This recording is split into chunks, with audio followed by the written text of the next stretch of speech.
নবীজি বললেন আমি দোয়া করি না, করলে পৃথিবীর মানুষ ঠিক থাকতে পারে না। মা যখন দেখলো কবর আযাব, কবর আযাব কেমন, একটা কথা বলি নবী বলেন এক একটা আগুনের হাতুড়ির পায়ের ওজন এত বেশি, উহুদ পাহাড়ে বাড়ি দিলে উহুদ পাহাড় চূর্ণ বিচূর্ণ হয়ে যাবে। আমাকে বাড়ি দিলে কি হবে, আপনাকে বাড়ি দিলে কি হবে? যে মুহূর্তে মা দেখলো মুস্তাক মা একটা চিৎকার করছে, ইয়া হাবিবাল্লাহ,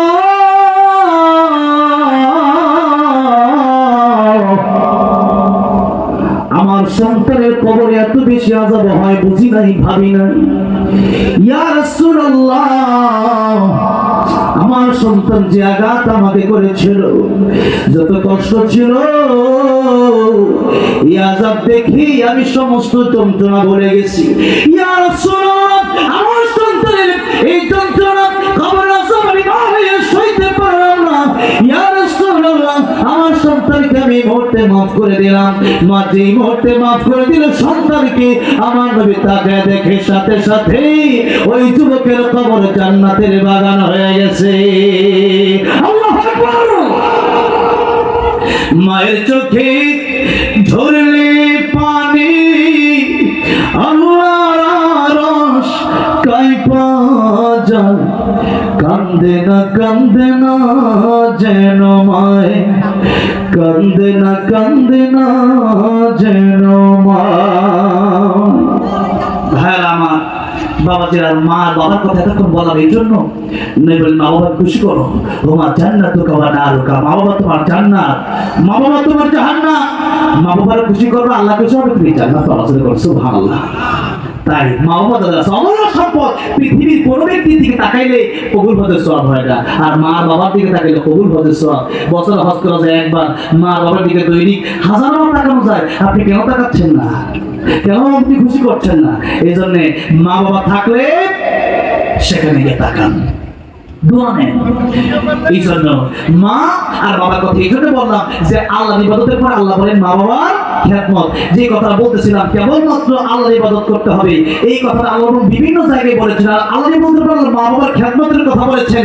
তবে আল্লাহ ইবাদতের সাথে আল্লাহ আরেকটা কথা জুড়ে দিয়েছেন পৃথিবীর সমস্ত পয়গম্বরদের কর্মসূচির ভিতরে, ওইটা হচ্ছে ওয়াজতানিবুত তাগুত। আল্লাহ হচ্ছে তাগুত যেন মানুষ বর্জন করে। তাগুত কোনটা? যারা আল্লাহর আইন বাদ দিয়া নিজস্ব আইন যারা পৃথিবীতে কায়েম করতে চায়, যারা নিজেকে আল্লাহ মনে করে, যারা নিজেকে খোদা মনে করে, যারা নিজেকে শয়তানের অনুসারী হয়ে এরপরে যারা আল্লাহ বিমুখ মানুষকে করতে চায়, এরা হচ্ছে তাগুত। এরা কি? তাগুত। তাই আল্লাহ ইবাদত বাদ দিয়ে অন্য যে কোনো কারণে ইবাদত করা হলে ওরা হচ্ছে তাগুত। তাগুতকে আমাদের কি করতে হবে?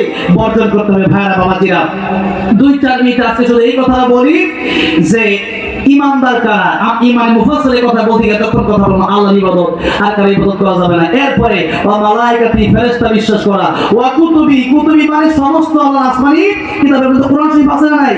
কাদের ওয়ালা কি রাসূলুল্লাহ ওয়া খাতামান নবিয়্যিন মানে একটা আয়াত, তাই তার কাফের। একটা আয়াত অস্বীকার করবেন কাফের হয়ে যাবেন। আপনি যদি বলেন কোরআনের রাজনীতি নাই, আপনার ঝামেলা আছে। এই জন্য কোরআন শরীফে সব আছে, কোরআন শরীফে নাই আমার কিছু নাই, সব আছে। পূর্ণাঙ্গ জীবন বিধান কমপ্লিট, কোন ফ্লাইট, এটা হচ্ছে কমপ্লিট। কোরআন শরীফ কমপ্লিট করে দিলেন জীবনের জন্য। তাই পূর্ণাঙ্গ জীবন বিধান হিসেবে আমাকে মানতে হবে কোরআন শরীফ। কি মানতে হবে? কোরআন শরীফ, রাসূল, সমস্ত রাসূলদেরকে মানতে হবে। এরপরে ওয়াল ইয়াউমিল আখির, পরকাল বিশ্বাস করতে হবে। এরপরে ওয়াল কদরি খাইরিহি ওয়া শাররিহি মিনাল্লাহি তাআলা, ভালো মন্দ যা কিছু হয় কার পক্ষ থেকে হয়? আল্লাহর পক্ষ থেকে। এই তো সেটা মূল কথা। এবং ওয়াল বাতিল বাদার নও, তার আগের কথাটা মানে 5 নম্বর কথাটা একটা কথাই, মানে পরকালের কথা বোঝানো হয়েছে। পরকাল যারা বিশ্বাস করে না, এটা জীবনে আমল করা সম্ভব না। আর যদি মনে করেন যে না কুনতুম আমওয়াতান ফাআহইয়াকুম সুম্মা ইউমীতুকুম সুম্মা ইউহয়িকুম সুম্মা ইলাইহি তুরজাউন, আল্লাহর কাছে যেতে হবে আর হিসাব দেওয়া লাগবে, তাহলে এই মানুষটা পরকালের চিন্তা করবে। ঠিক না? ঠিক। পরকালের চিন্তা করবেন না, বিপদ আর বিপদ। পরকালের চিন্তা করবেন, লাভ আর লাভ। আজকে এতটুকুই বললাম, উত্তর ব্যাখ্যা যেতে পারলাম না। আল্লাহ রাব্বুল আলামিন বাচ্চাদের আবার দেখা হবে ইনশাআল্লাহ কোনদিন, সেদিন আমরা আলোচনা করব। ভাই আমাকে আমার মাসুম ভাই কত মহব্বত করেন, তাই একটা ইসলামিক সঙ্গীত বলতে বলেছেন। মাগরিবের আযান হয়ে যাবে, একেবারে অল্প সময় বাকি আছে, 10-12 মিনিট বাকি আছে। তো এই সময়ের ভিতরে 1-2টা নাতে রাসূল সাল্লাল্লাহু আলাইহি সাল্লাম, যেহেতু আমার ওয়াজ মাহফিল, আমার ওয়াজ মানে হচ্ছে ওয়াজের শেষে একটা গজল গাওয়া লাগে। আর গজল গাওয়া কি খারাপ জিনিস নাকি? হ্যাঁ, নাকি ভালো জিনিস? আল্লাহ রাসূল খুশি হন। ইসলামী সঙ্গীত আল্লাহর প্রেমে যদি হয়, রাসূলের প্রেমে যদি হয়, সেটা অবশ্যই গাওয়া যাবে। এবং আল্লাহর প্রেমে প্রশংসা গাইলে সেখানে সওয়াব আছে না নাই? নবীর প্রেমে প্রশংসা গাইলে সওয়াব আছে না নাই? সওয়াব আছে। এই জন্য আমরা শুনবো। প্রথমে কোনটা শুনবেন বলেন? আমাদের